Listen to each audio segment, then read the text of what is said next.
Thank you for joining us for the Clinical Viewpoints NF1-PN accredited activity. Today's topic is titled NF1-PN Improving Diagnosis and Monitoring while Integrating Ongoing Updates in the Treatment Continuum. This activity is provided by Rush University Medical Center and Practice Point Communications and is supported by an independent educational grant from Alexion AstraZeneca Rare Disease. We would like to thank the Children's Tumor Foundation for hosting this webinar today. And I would like to introduce Sarah Lees. Please go ahead, Sarah. Yeah, absolutely. So I just wanted to give you a little bit of background on the Children's Tumor Foundation. So we have been an NF patient advocacy organization for around 45 years now. And if you go to our website at ctf.org, you can find a variety of materials that can support your practice, including education materials, both directed at patients and caregivers, as well as clinicians. We also host an NF Summit and an NF Conference every year in the summer. This year they'll both be in June in Washington, D.C. So our NF Summit is geared towards patients and caregivers to be able to connect and make community and as well as learn information. And our NF Conference is geared towards anyone who is in the research or clinician space. It is the premier event for any sort of NFologist, as we like to call it, to be able to come and learn and share their best practices and their research findings as it comes to treating and managing NF. We also provide grants. We also have our NF registry, which is a patient-reported registry where patients can go and enter information about their diagnosis and their journey throughout their diagnosis so that we can identify opportunities both to connect them with research, but as well to provide them with opportunities to share in the best practices and information gathering to correlate different manifestations for NF with various time points in their patient journey. We also have our NF Clinic Network where we can refer patients to an NFologist, as we like to call them, to be able to have dedicated NF care as well. So you can find all those resources at our website at ctf.org. Awesome. Thanks, Sarah. Thank you. And I'd like to now introduce our presenter for today, Dr. Amy Armstrong. Please go ahead, Dr. Armstrong. Yeah, so my name is Amy Armstrong. These are my disclosures, and I'm really excited to be able to present this topic to you all this evening. We're going to say if there are any questions as we go through the content to add them to the chat box. We might try to address them during the presentation, otherwise can do so afterwards.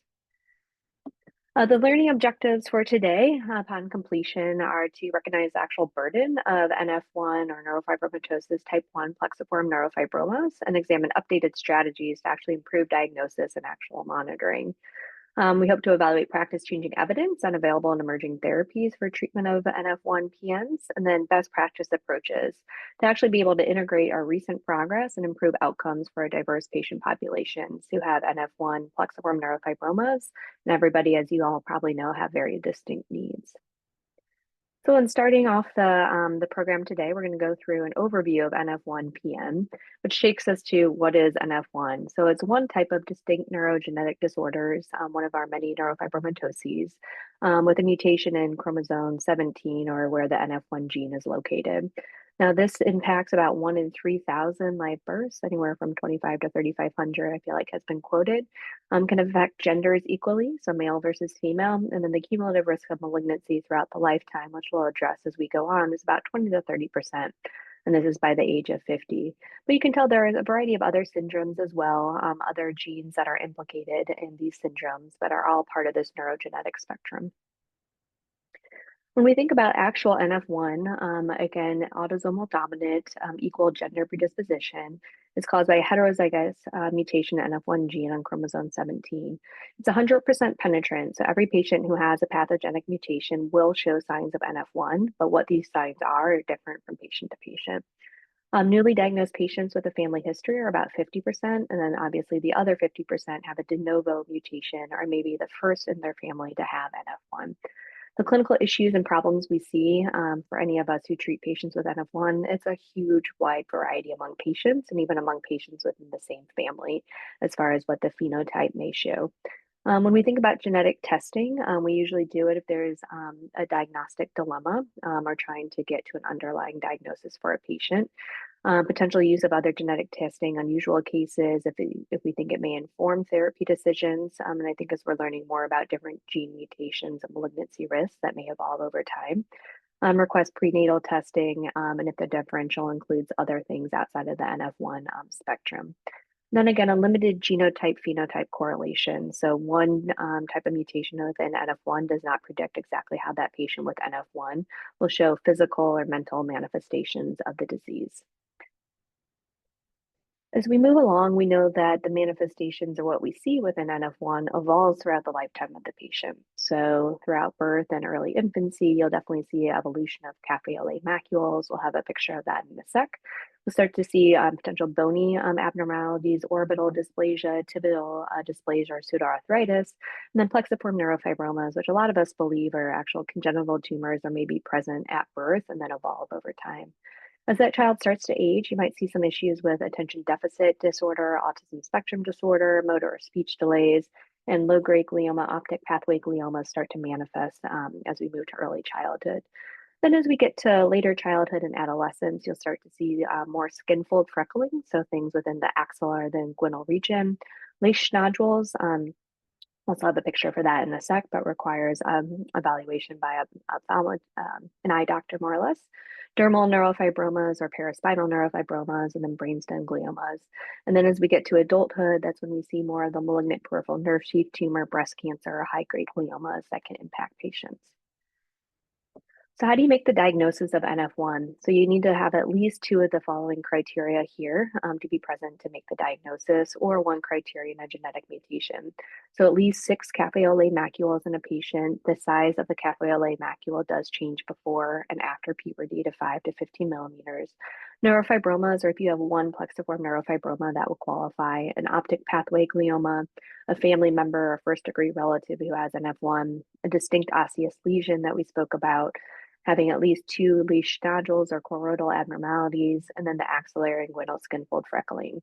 So often I should have introduced, I'm an oncologist, a pediatric oncologist by training. I do solid tumors, a lot of sarcomas, and treat a lot of our extra CNS manifestations of NF1. I may have somebody come in with a plexiform, and then do they also have cafe au lait macules or actual freckling? What is their, past few years of their childhood been like?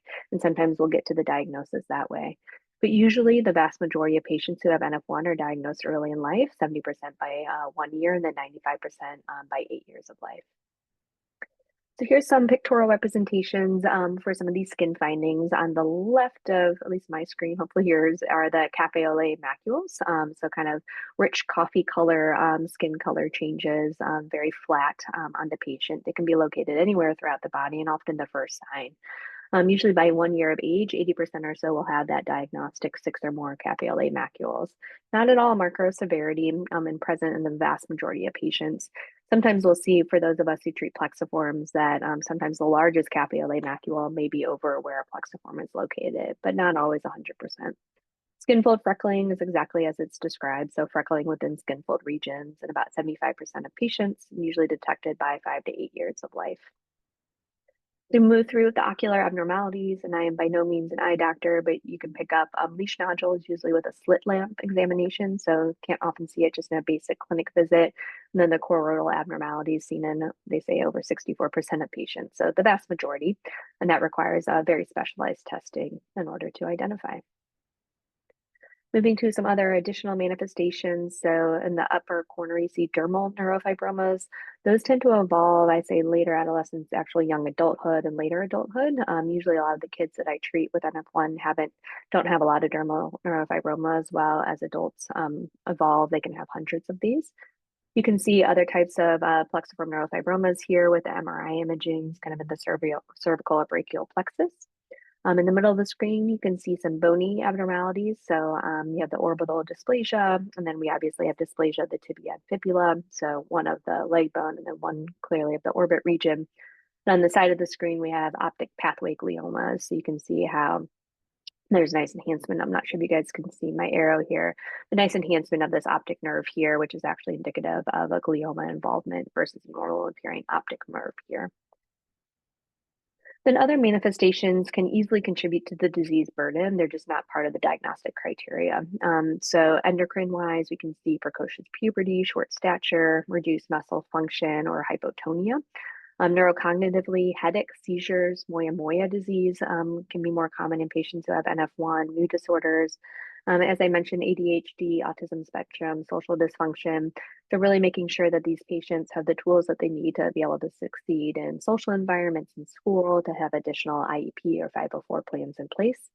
NF1 patients can have hearing impairment and also cardiovascular and renal abnormalities. So renal artery stenosis is a big one to be aware of in childhood, especially when we're dealing with certain medications that can increase blood pressure, to know that patients who have NF1 have other risk factors. And so making sure we're being cognizant and doing a full evaluation when a new complication arises. Then we have tumors that are associated with NF1. So NF1, again, is probably the most common tumor predisposition syndrome. It infects a vast majority of patients here in the US and worldwide. Tumors that arise can be benign, but also malignant. So again, dermal neurofibromas, plexiform neurofibromas, the highlight of this talk, but also optic pathway gliomas and other low-grade tumors within the central nervous system. Malignant peripheral nerve sheath tumors, which can also arise from a plexiform neurofibroma in a patient who has NF1. High-grade glioma, so a more high-grade form of brain cancer in a patient, breast cancer, colorectal cancer, and also pheochromocytomas or other paragangliomas and rhabdomyosarcomas. An additional one is JMML is a possibility that we can see in children who have NF1 and distortion of kind of the RAS pathway. Now, the basics of NF1. So for the plexiform neurofibromas, so they'll develop in about 40% of patients who have NF1. Typically, as I mentioned earlier, congenital. So a patient with NF1 would be born with a plexiform neurofibroma. It may not be as apparent, but maybe grow and evolve as that child ages. And then we really see like the most rapid rate of growth in the youngest of children, so under the age of 5 or under the age of 8 in some other studies. So where that you may have a small tumor of the arm at birth, but then as that child ages to toddler and then a 5-year-old, you're really seeing evolution of that tumor. What is a plexiform neurofibroma? I think that's the more important thing. So it starts from a NF1 mutation in the tumorigenic Schwann cell. So the second hit becomes homozygous in NF1. And with that tumorigenic Schwann cell, they kind of send out signaling to the environment, and they recruit these other cells into this microenvironment. So fibroblasts, endothelial, mast cells, macrophages, all these things that are recruited and kind of cause a bulky like tumor that evolves on a peripheral nerve, so an area of a Schwann cell, but kind of looks like a bag of worms appearance, especially on imaging.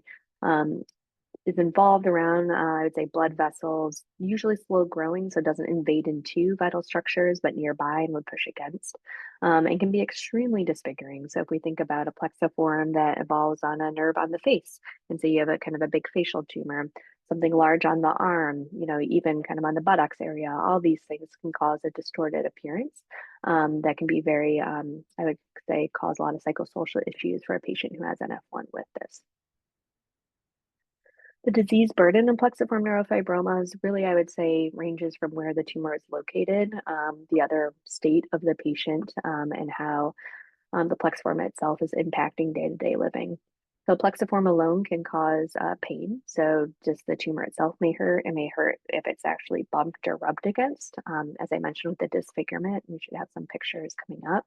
A more motor dysfunction. So a large tumor of the arm may impact the arm from being able to be fully mobile, move around, even get into a shirt and get dressed.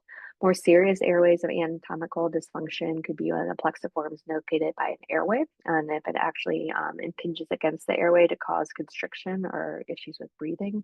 If it's around the eye, so an orbital or periorbital plexiform can definitely cause visual impairment if you're not able to fully open the eye or the eye is distorted. And then bladder and bowel dysfunction, depending on where that internal plexiform is kind of located within the retroperitoneal region. Most patients who have a plexiform do have an associated morbidity. Now, granted, there are definitely some patients out there who have one and are completely unimpacted by it. And I think it's really important to understand the large spectrum. But most people will have a little bit of pain, some disfigurement, a little bit of motor dysfunction. Again, depending where it's located, goes to these other things that we can see. The morbidities tend to worsen over time without treatment. Now, again, that's not everybody, but as patients age from toddlers to young kids to young adults to adults, that evolution of how the plexiform behaves does change a little bit. Symptomatic plexiforms tend to be larger than asymptomatic. I think that kind of speaks for itself. And a patient may have a symptomatic plexiform and a non-symptomatic plexiform in the same body. So that can be very common. And usually when we're treating a plexiform on clinical trial or through standard of care, we usually have a target plexiform that we follow. And then we also have non-target lesions that we follow throughout. And then plexiforms themselves are, again, benign tumors, but they may progress and pick up additional genetic changes to become an atypical neurofibroma or an NF1 and then undergo malignant transformation to MPNST. And the risk of an MPNST formation throughout the lifetime of a patient who has NF1-PN is about 8 to 13% and can be a very deadly diagnosis. Biological progression here. So this is, again, the tumorigenic Schwann cell, the plexiform, the NF1 to the MPNST. What I really just want you to appreciate is the additional genetic changes that occur that kind of cause this tumor to evolve. And it should also be important to note that when we have like an NF1 or an MPNST that derives from a plexiform, it's not the entirety of the plexiform that's going to look like this. It can be areas within the plexiform that are changing. So you can see CDKN2A and B loss, and then as we get more to MPNST, TP53, and SUS12. Additionally, histologically and from protein expressions and methylation patterns, that will change as well. So more advanced testing is more, I would say, commonplace for a lot of our pathologists that are trying to distinguish between these different histologic findings and even between the low grade and high grade MPNST. All right, next we'll go up to diagnosis and monitoring for plexiforms, which I think should be a little bit of the meat of the talk and how we know that a plexiform actually exists. So what's easy or not is that there's really no agreed upon definition for when we officially say a plexiform is there. So I can tell you that if a patient walks in who has NF1, has a boggy looking tumor on their arm, they probably have a plexiform. We don't need a biopsy to prove it. If the patient does have a biopsy for whatever reason, there is definitely a classic histological characteristics that we can see. You can see in those pictures there. Often what we'll do when we identify a plexiform or a patient who has pain or some organ dysfunction in a patient who has NF1 is we'll image the area. The initial image is usually an MRI, and the MRI will show a characteristic lesion, which again does not require biopsy per se to say that it's a plexiform. So you can see in this image here with the brain and the orbits, kind of that boggy bag of worm appearance. And that's a plexiform that's in the orbital region and temporal region here. In the middle here, you can see a plexiform that's located more internally, but with a little bit of external extension too. And then a plexiform of the bilateral extremities as well. We think about doing PET scans in patients if we're worried about a certain area that's caused it potentially growing, looks a little bit different than the rest of the plexiform on MRI. Is maybe one area that's causing pain if the patient didn't have pain before. PET scans sometimes discriminate between cellular activity within that plexiform, which can then guide biopsy to look for any type of transformation. Workup and screening, I would say all individuals with NF1 should be assessed for the presence of a plexiform. Now that doesn't need to be, in my opinion, by an oncologist or somebody who's specialized in treating plexiform neurofibromas. I think that can easily be by somebody who typically manages patients who have NF1. At WashU, we have a pretty vibrant and dedicated NF1 clinic, and all those patients will be screened for plexiforms mainly by clinical history and exam. At least at our institution, we don't do like whole body MRIs in children. Sometimes we'll consider it a little bit later when they're transitioning to adulthood, but just to know that they can exist. And so if a patient's having some symptoms, to have that in the back of your mind that, hey, this patient has NF1 and maybe that's due to a plexiform. So history and physical, and then as I mentioned, MRIs are our imaging modality of choice. Whether you use contrast or not kind of varies from institution to institution. We do tend to use contrast. I think it's important from my perspective to kind of see if there's an area that enhances differently or changes. But I know of a ton of institutions that use their MRIs without contrast. And again, with the whole body MRI, it's another imaging modality that's up for a little bit of debate whether or not everybody should get it in the cancer predisposition syndrome. I can tell you my adult colleague will tend to, when I'm transitioning patients or when patients are being transitioned to her, to get a whole body MRI, especially if a plexiform hasn't been identified. So she just understands what the baseline is and what requires monitoring throughout adulthood. And then these are some pretty dedicated, I would say, tables for imaging modalities taken from, a great paper by Michael Fisher in Neuro-Oncology, but talking about the different acquisition, interpretation, and main utility for these things. So again, baseline whole body MRI or localized or whole body MRI sequences that can be helpful for that, and then why we're doing it. And so an asymptomatic patient may have a whole body MRI to understand the actual disease burden. Symptomatic patient, you might want to focus in on a certain area, obviously, for that more dedicated MRI. Like any of our whole body MRIs, they're really just there to pick up something that seems abnormal, but they don't do a really good job of further characterizing or classifying it. And so if something exists on a whole body MRI, usually the next step is to get a dedicated MRI in that region. Then when we think about surveillance MRIs, how often do we want to get it? So if you're treating a plexiform, maybe more often. Otherwise, I would say annual surveillance of a plexiform to look for any radiographic changes is appropriate, especially as that patient ages into adolescence and young adulthood. And then treatment response. How many degrees of measurement you need may change a little bit based on kind of the clinical trial setting and what imaging is required and how they're measuring it and doing volumetric measurements. And then obviously, if you have a patient on therapy and you're wanting to closely follow the response, you would get that a little bit more often. So I often do 6 months, clinical trials sometimes do 4 months. So just that imaging timeline may differ. And then consideration of imaging modalities are also outlined here, but I think we kind of talked about a lot of it. And just to know again that PET CTs or even PET MRIs are used when we're trying to look or think about malignant transformation. These aren't perfect tools. I will say we've had things that have been really hot on PET that are completely normal and things that have been low on PET that are very abnormal. So just to know that it's not the most sensitive test for everything, but it can help guide, biopsy or where you want to go next for further evaluating your patient who has a risk of malignant transformation in their lifetime. All right, and the third bullet point here are treatment options for NF1-PN, which I would say has definitely evolved over time and definitely maybe over the past 5 years at least.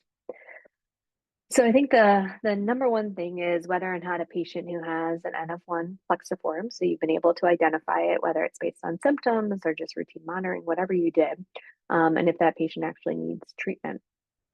So I think the biggest point, I think, of this webinar today that I'd like to emphasize is that not all patients who have plexiform neurofibroma from an NF1 diagnosis require treatment. And so really to understand the impact that that plexiform has on their life, on their day-to-day living, on their age and what their risk factors are, all of those things will go into whether or not we even think treatment discussions should pursue. Most stable tumors do not necessarily cause morbidity. And so if you have a kid who has a plexiform that hasn't really grown much over the years and isn't really causing a lot of pain or a lot of anatomic compromise, it could be that they're completely fine and living with that plexiform throughout their life. Now, can that plexiform still have a risk of malignant transformation? It can, but we also know that starting somebody on therapy doesn't prevent that risk. It also doesn't heighten that risk, so I should be clear about that. So that's not an indication to just start therapy. And usually when we do consider therapy, there's a goal we're trying to achieve, right? So we're trying to improve some associated morbidity. I think the vast majority of patients that I see who are on therapy for pain, the plexiform is causing issues with day-to-day living, issues with movement, issues with walking, issues, you get bumped, you're not able to just do your day-to-day. And so sometimes going on therapy for that has been helpful.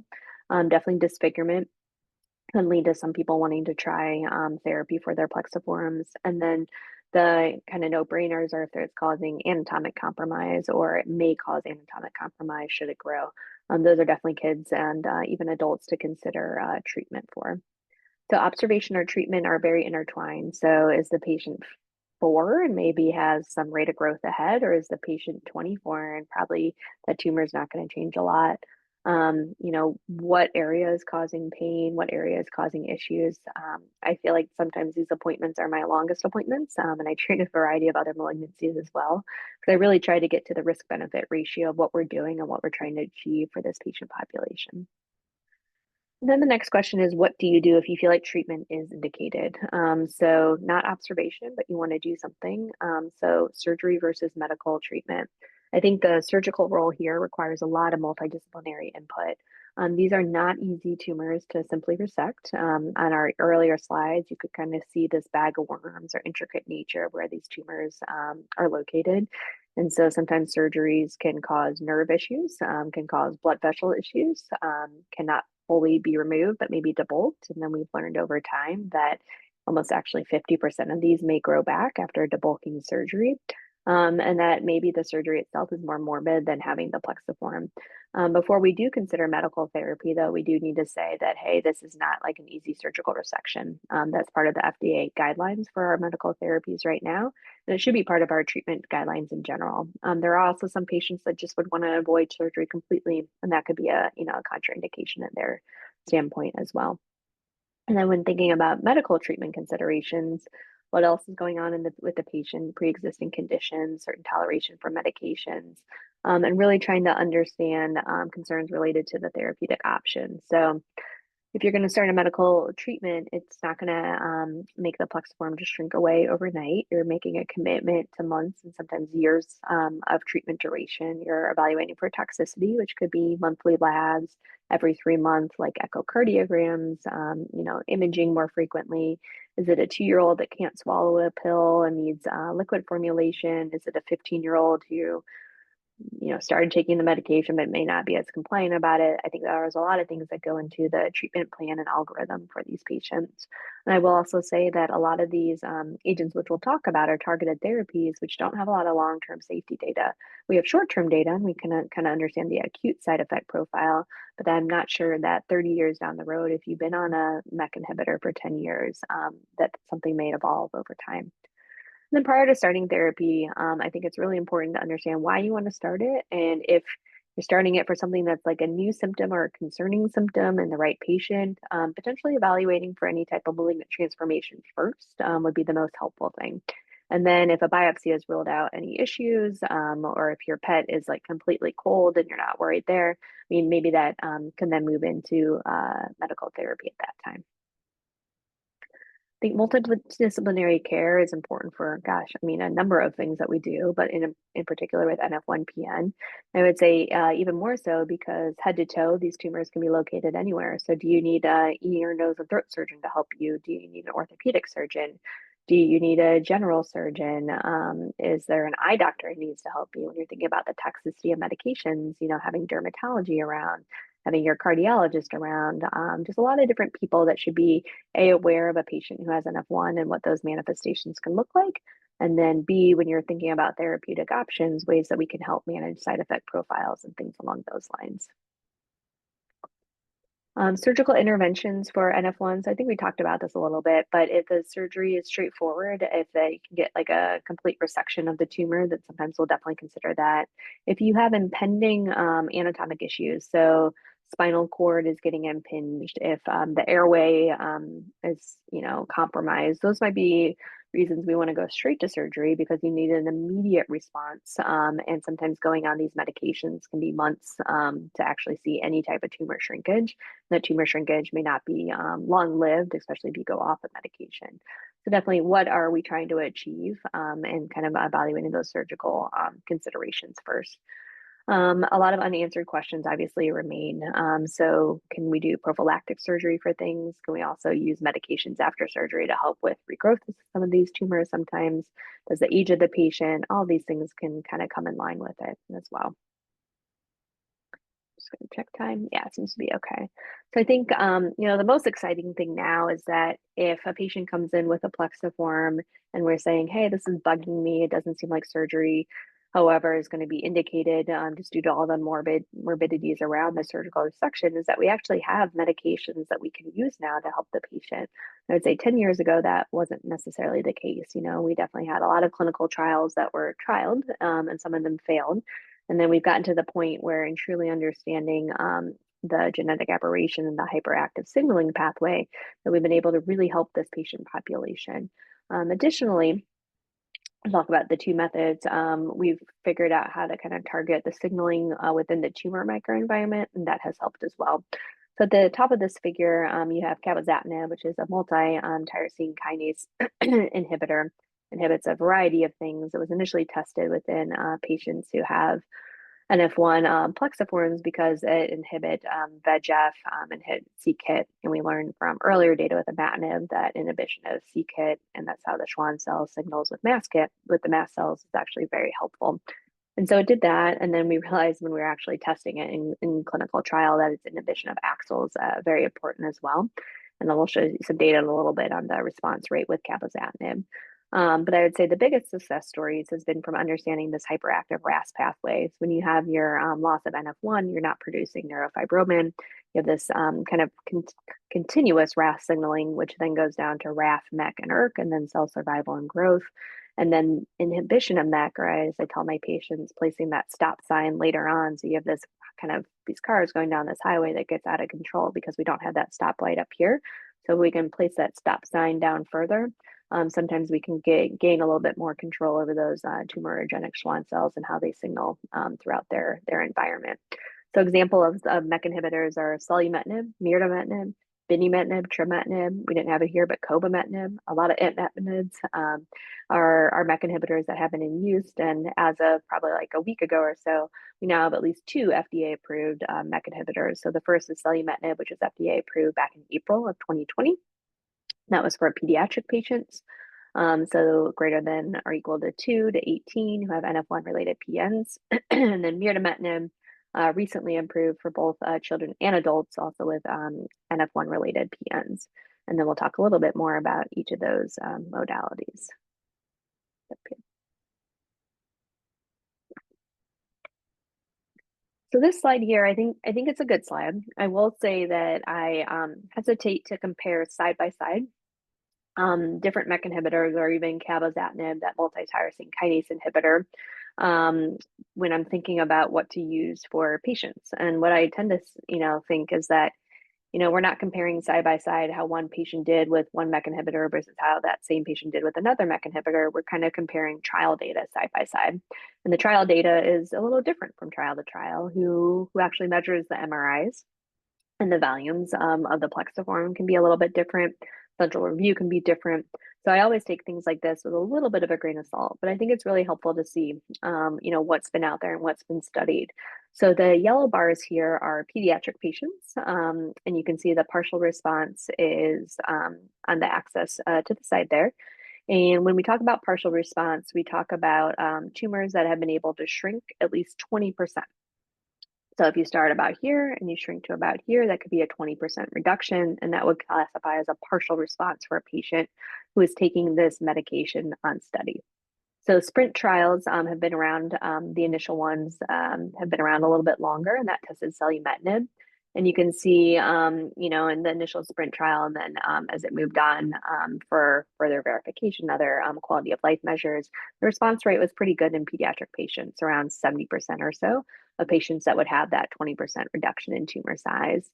You look at trametinib, which is done a little bit different from clinical trial and some, reports where the data comes from. You have about 46%. I feel like that can vary a little bit differently in our clinical practice. We have binimetinib, which was studied with NF108, which is one of our NF clinical trials consortium studies, about a little over a 70% response rate. We have mirdametinib, which was studied in NF106 or the ReNeu studies, where you get a little over 50% response rate in kids and about 40% in adults.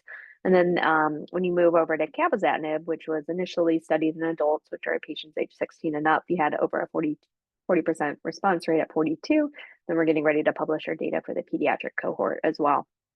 So in general, you can see that, I would say anywhere from 40 to 70 something percent of patients who have been on these drugs have responded when it comes to the volumetric size of their tumors. Now, if that actually impacted the patient would be a really important thing to address. What's really important though is these changes don't happen overnight. So the median time to response throughout all these studies are cycles 5 to 12. So you're on this drug for 5 months before you're really seeing a meaningful response. Sometimes maximum responses can be a year or almost 2 years on medication as well. The next one. And then the safety experience with MEK inhibitors in the clinical trial setting. and just pretty recapitulated to what we're seeing in just, clinical care settings as well. So in kids and younger children, usually we'll have drier skin, mild rash, kind of evolution of eczema. Definitely the paronychia that we can see in kids who are treated with MEK inhibitors, a little bit of muscle weakness or hypotonia, and a little bit of just like fatigue. Retinal damage has been reported, but I haven't quite seen it myself. We definitely do a lot of eye evaluations. I'm sure you guys do as well if you're using MEK inhibitors. But I haven't seen any patients to date who have had retinal vein occlusion or that kind of thing being on a MEK inhibitor. And then just to note that the impact on developmental changes are unknown. Then as that young patient who could be on a MEK inhibitor is growing, and if they, have NF1, they might start to develop like some ADHD or some learning difficulties. And is that, just due to the NF1? Was there any relation to medication? I would say it's probably more the former, but all things that we're looking at right now. And then adolescents and adults on MEK inhibitors, so more of a severe acneiform rash, definitely to the point where I'll prophylax patients who are in the adolescence, and I know my adult colleague does as well before starting these. Paronychia can also be seen, weight gain, fatigue, and GI problems like diarrhea, nausea, stomach upset. And then MEK inhibitors and NF1, just monitoring considerations. So when starting a medication, what do you want to do? Well, I first want to know that the body is healthy and that I'm not going to pose more harm. So anytime that I'm considering a patient going on a MEK inhibitor, I want pretty recent imaging so I know what we're dealing with. Physical exam, definitely including vitals. So is there any hypertension that's been undiagnosed? You want to make sure you're aware of it before starting a new medication. And then understanding exactly kind of what the skin and the baseline evaluations there look like. I tend to do baseline eye exam, make sure there's no ocular toxicities that are at baseline labs, echocardiogram to ensure that there is normal heart function. And I think that, basically covers it. And then pregnancy is obviously on there, obviously more for the females, but of those reproductive potential, making sure we're not starting a medication for somebody who may be pregnant. And then once the medication starts, I know we all may do things a little bit differently off label or offside of a clinical trial, but I'll usually do some monthly visits initially with monthly labs, make sure patients are tolerating the medication okay, aren't having major laboratory abnormalities. Echocardiograms, at least on the pediatric side, we'll do every 3 months for the first year, and then may go to every 6 months as we move forward. Imaging for me is usually about every 6 months when I'm using the medication. Eye exam, baseline, depending which MEK inhibitor, could be 3 months in. Sometimes we do 9 months, 12 months, but then eventually we get to a yearly evaluation. Then again, making sure that we're emphasizing in our reproductive teenagers and young adults using precautions and protection and not trying to conceive a child while on these high-risk medications. All right, so what is recent practice-changing evidence and what should you know that you can bring to your patient population? And then we'll wrap up with a few clinical case scenarios here. So as I mentioned, a lot of the earliest data, which is why we had an FDA approval back in 2020, came from the SPRINT trials with selumetinib. Selumetinib was dosed in children aged 2 to 18. They were patients who had NF1 and the symptomatic inoperable plexiform. And you'll see that terminology kind of grossly throughout our clinical trials and even the FDA labels. Then you couldn't have any evidence of a malignancy or other type of cancer requiring chemotherapy or radiation therapy. And then for this trial, the dosing of selumetinib was 25 milligrams per meter squared, BID, 50 patients there. And I think the primary endpoint, which is important here and throughout the trials, is you're looking at change in tumor size. So again, partial response is that 20% reduction through volumetric analysis, which is done by very specialized radiologists, I must add. And then that it was a confirmed partial response to consecutive ones and durable if it lasted more than 12 cycles. Then key secondary was duration of response, safety, and then patient observer reported outcomes. So for the SPRINT trial, the 3-year outcomes with selumetinib, you see that the progression-free survival for patients on selumetinib was great. So that was 84% versus natural history, which was 15%. So you're kind of keeping a stable tumor or a less progressing tumor within that pediatric population. And then, as I mentioned earlier, 74% had that initial partial response, so able to achieve a 20% reduction in tumor burden. Time to response is, again, very important to understand. So when you're counseling patients, things don't happen overnight. Initial response may happen after 8 cycles. Granted, that's kind of when they're imaging as well, but it may be months and months on treatment before you're actually starting to see a change. And then best response can be definitely over a year on treatment. Median duration of response and progression-free response were not reached on this current trial. And additional outcomes of note, the change in the target PM is about 28%. So 20% was their benchmark to say that they had a PR, but the median change was actually just about 28%.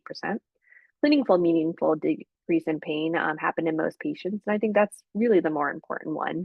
At least when I'm treating patients in clinic, I want to follow a benchmark that makes their lives better. And whether or not that 20% reduction in tumor size does, I'm not sure. But if I can know that I'm reducing pain and they're living, fuller days, I think that's really important. Then some degree of improvement in other PN-related complications, 68%. Looking at safety data with selumetinib, most common adverse events, nausea, vomiting, diarrhea, so a lot of GI side effects, an asymptomatic increase in creatinine phosphokinase. So this is really important to note. I think when you're, managing a patient out in the community or in your setting and you see an elevation in CK or CPK, I think what I usually do is I look at the CTCAE guidelines. Is it a grade 3 elevation? Because that's a pretty substantial increase, or is it just like a grade 1 or 2? And if that's the case, I might not dose reduce or hold drug, but closer monitoring stuff. So not to be alarmed by something that's a little bit above normal, and to really understand where it falls within the graded toxicity. Acneiform rash, I would say other rashes, again, drier skin, and then the paronychia. Adverse events that led to dose reduction, 28%, right? So that's a pretty substantial, I think, amount of adverse events leading to actual reduction in the dose that the patients were taken. And I think it's also important to note that patients who have plexiform neurofibromas with NF1, these are benign tumors that cause a lot of issues. And is the drug causing more issue than the tumor sometimes? So understanding what the needs of that patient population or that patient is can be very important. The reasons for treatment discontinuation, progressive disease. There were 2 patients that had stable disease and didn't have that partial response, and then a variety of adverse events, and then other that we obviously don't note here. I'll try to move a little bit more quickly to the clinical trials. But this is looking at the combined phase 1 to 2 trials data for selumetinib, and I would say pretty similar again. So you're getting close to a 70% response. Sometimes it can take a little bit of cycles to actually get to the actual response. And then again, progression-free survival when they looked at both was actually down to 61% over the timeline versus 15% for the natural history. Selumetinib in adults with an inoperable PN, so very similar trial design, similar primary endpoint, and looking at partial response. And then key secondary endpoints, analysis of tumor volume, patient-reported and functional outcomes, and then biomarkers. And then what are we seeing for the results in the adults here? Median duration of treatment was 28 cycles.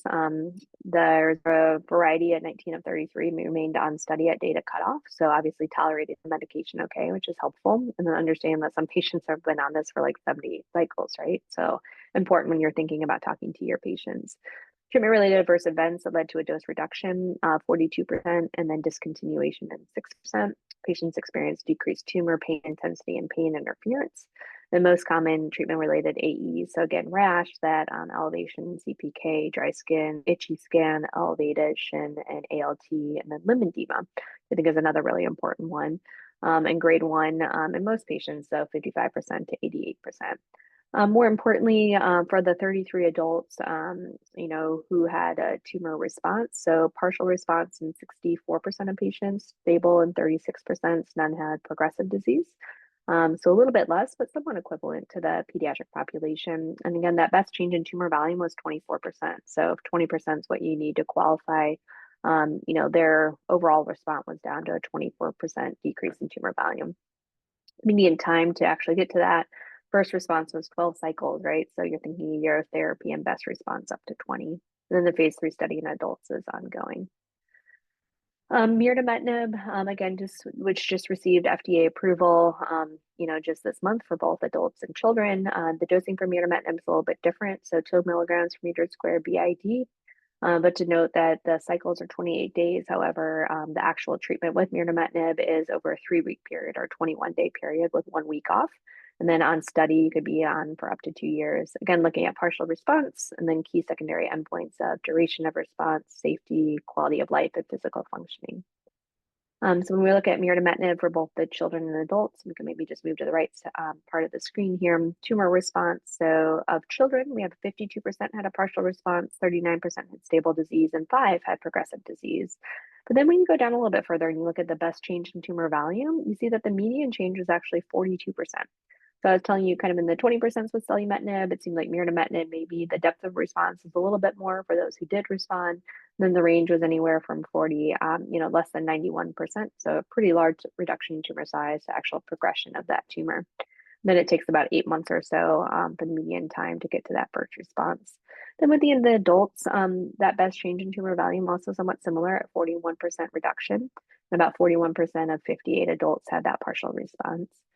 Median duration of treatment here on mirdametinib was 22 months for both cohorts. And there were a variety of treatment-related adverse events that led to dose interruptions, reductions, and discontinuations. So again, understanding, the risk-benefit profile for being on a MEK inhibitor versus what you're trying to treat. Most common treatment-related adverse events here, acneiform rash, diarrhea, paronychia, nausea. Here they mentioned ejection fraction decrease, which I see a lot clinically as well, and then increased blood CK. And then in the adult end, also that acneiform rash, diarrhea, nausea, vomiting, and fatigue. I'd say a lot of the MEK inhibitors overlap with toxicity. Now, some may have a little bit more of one toxicity than the other, but that general class of medications to me seems somewhat similar. Hopefully you guys are sticking with me. We're almost done with some of the trial data, but here is binimetinib, so PNOC10 and NF1-PN, tested in both children and adult. Binimetinib had no rest, so this was continuous dosing for 28 days for each cycle. Children and adults, obviously the dosing was a little bit different. And then those who had a partial response at 12 months could continue up to 2 years. Primary endpoint here, partial response, and then secondarily to look at safety.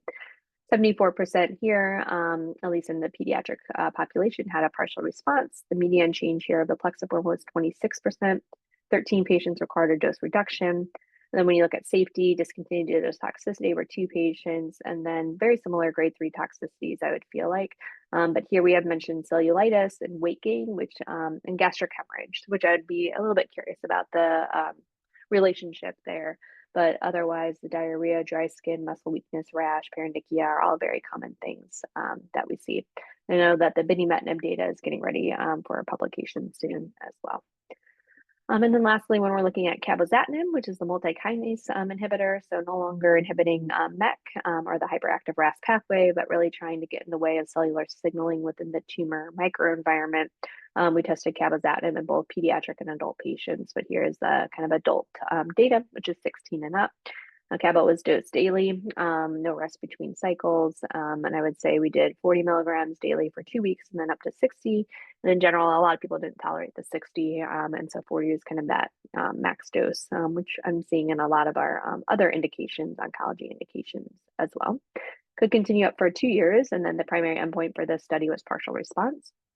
And here we had kind of predefined stopping rules or looking for efficacy early on and what we wanted to see.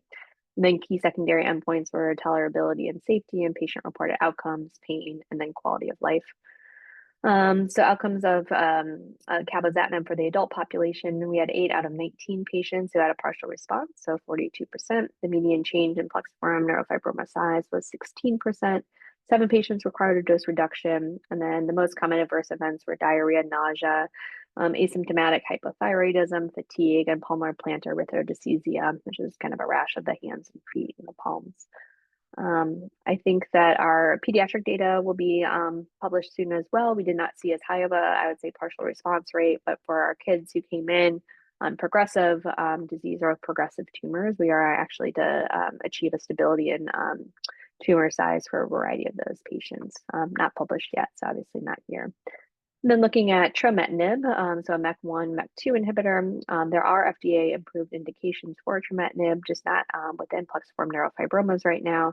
So melanoma, it's not in small cell lung cancer, thyroid cancer. I use it in a variety of patients for other molecular alterations. There's been some case reports, a phase 1/2a dose escalation study, and used in young kids. And I think what's really helpful here is the trametinib comes in an oral formulation, as some of these do, but not necessarily requiring just a pill, which can be easier in the younger population. The interim analysis is that they had 46% who had a partial response. Median duration of exposure was 408 days, so over a year. The most common treatment-related AEs were the paronychia, which I do think can be a little bit more common with the trametinib, and rash in 40%. So there are, to me, a lot of remaining questions too, and I just threw a lot of data at you to say that a vast majority of patients who will go on at least a MEK inhibitor, or even maybe considering cabozantinib, which can be a little bit harder to go hold of without FDA approval, but they may have a response. But is that response helpful to them? Is that 22% reduction in tumor size going to impact their day-to-day life?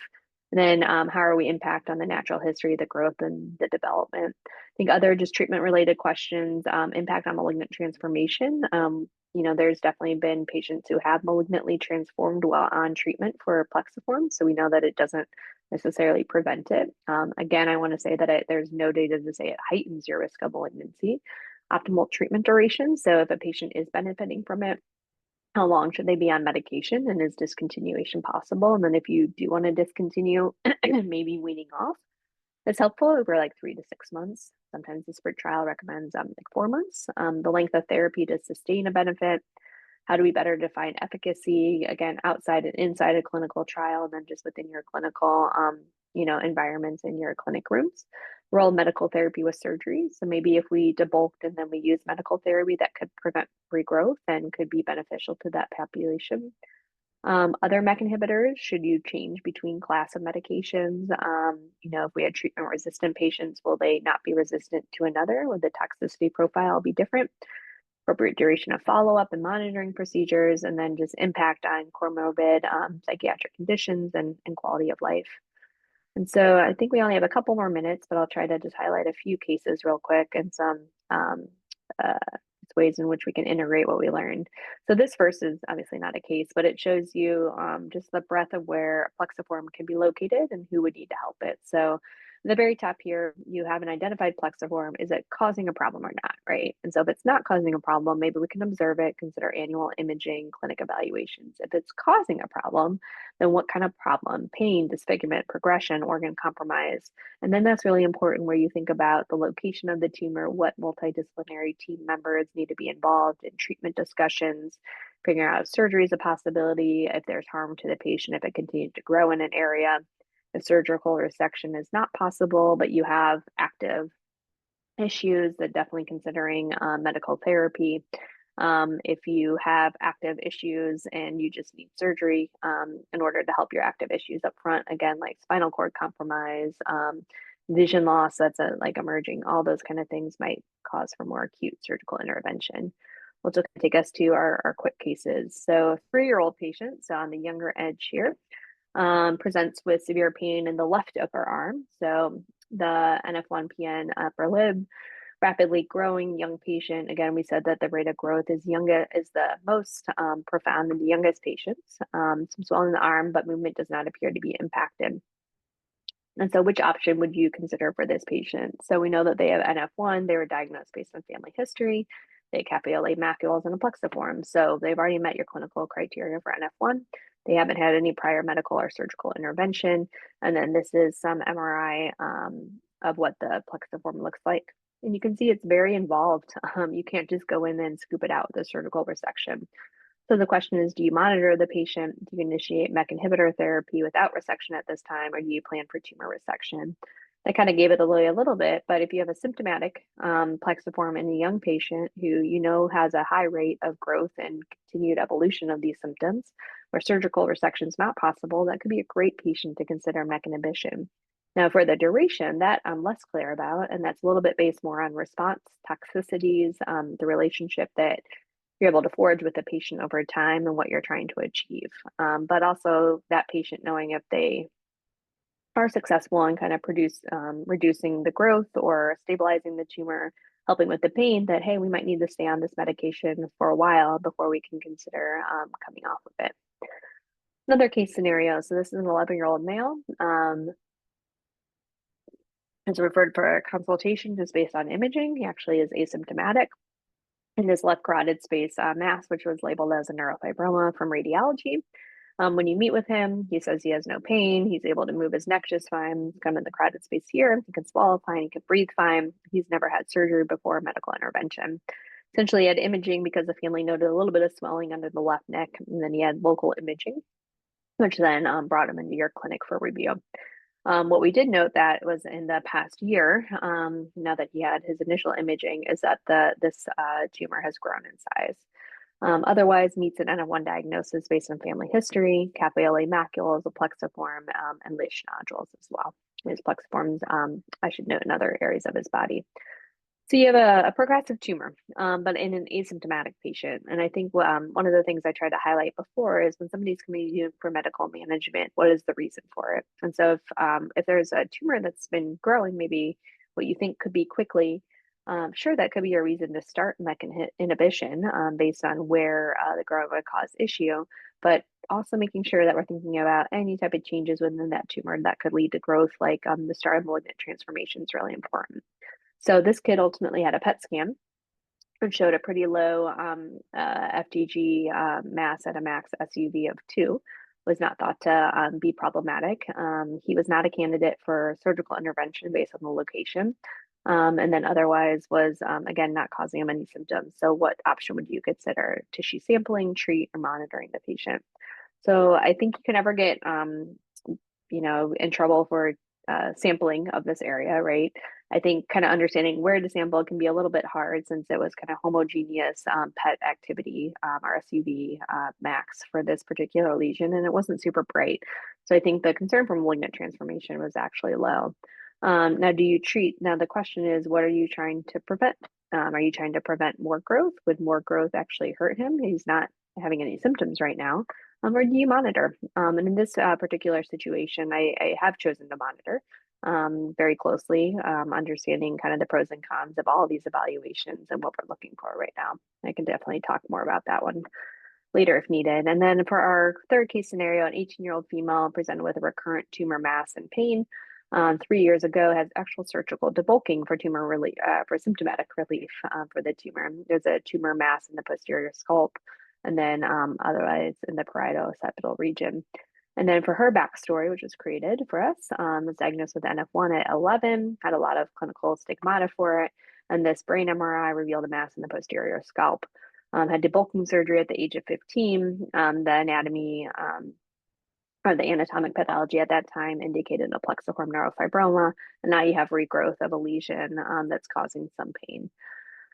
The MRI imaging revealed reappearance, and then a mass was smaller than at the time of the initial debulking. And so which management option would you consider? So you already did surgery, the mass seemed to come back, and is causing some pain for that patient. So would you re-resect it? Would you continue to monitor? Would you initiate MEK inhibitor with no resection, or combine some element of tumor resection and MEK inhibitor therapy?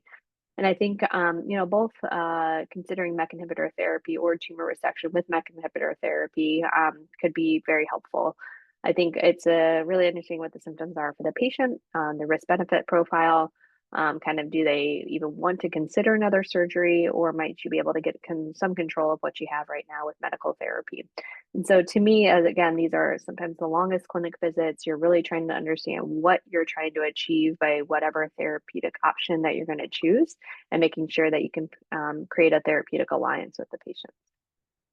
So in conclusions, plexiform neurofibromas develop in up to 50% of patients who have NF1, typically congenital or manifest early within childhood, can be asymptomatic or symptomatic, and they can also coexist within the same person. The growth rate will definitely vary between tumors within the same person, across individuals, and those that are the youngest tend to grow the fastest. Most patients have at least one or more plexiform-associated morbidities, tend to worsen over time without treatment. And plexiforms themselves are benign, but they may progress to acquire different mutations that increase the risk of malignancy. There's no agreed upon PN definition. It's usually a radiographic and clinical diagnosis. Again, you don't have to get a biopsy to confirm it within your patient, but you would want a biopsy if you have anything that's questionable. Imaging can play a vital role in the management and the monitoring for these patients. And then careful selection of treatment versus observation of for plexiform neurofibromas is really important to maximize benefit and minimize risk. Surgical versus medical management should be evaluated with input from a lot of different team members. And then decisions regarding indications for and the scope of surgery need to be tailored to the tumor extent, location, growth, radiologic features, and patient's overall health. So, clear as day. I think these are a beautifully awesome patient population and tumor that we treat. I think that each patient's journey can be very complex. I think the care, the decision making that goes into it can be unique. And sometimes reaching out to people who have been doing this for a little bit longer can be helpful. And really understanding just the risk benefits as you work with your own patient population, I think is of utmost importance.